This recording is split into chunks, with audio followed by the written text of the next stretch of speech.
The Volkseigenes Gut was a state-owned farm in the communist German Democratic Republic, corresponding to the Soviet Sovkhoz and the Państwowe Gospodarstwo Rolne in the People's Republic of Poland. In contrast to the Landwirtschaftliche Produktionsgenossenschaft, a collective farm, another form of state agricultural enterprise, the VEGs were often the successors to former private farms which resulted from the land reform in the Soviet sector of Germany mandated in the Potsdam Agreement of 1945. Each VEG was directly integrated into national economic planning. They were either central or subordinated to the district. A Volkseigenes Gut was state property and the agricultural counterpart to the state-owned enterprise in the GDR Volkseigener Betrieb. They were run by a director according to the principle of individual management. Unlike the LPG, the workers employed on a VEG had no say in running it. Initially, the VEGs predominantly raised animals and plants and propagated seed to supply LPGs.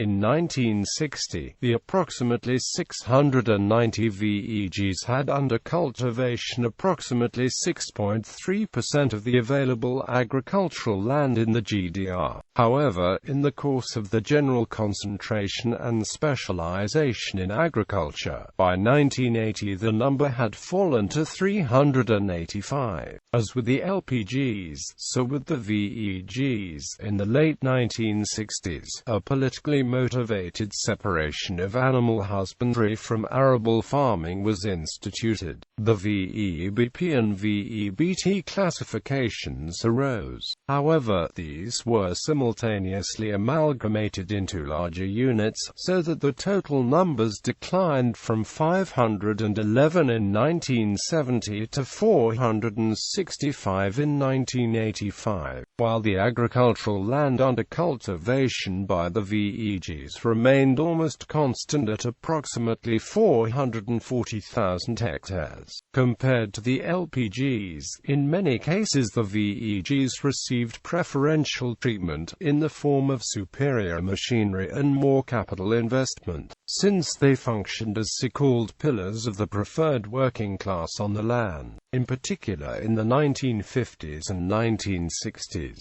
they were expected to demonstrate the superiority of the socialist model of production, and later also to take on a progressive role, which, however, they were not always able to perform adequately. After Germany was reunified in 1990, the assets of the VEGs were transferred to the government by the true hand.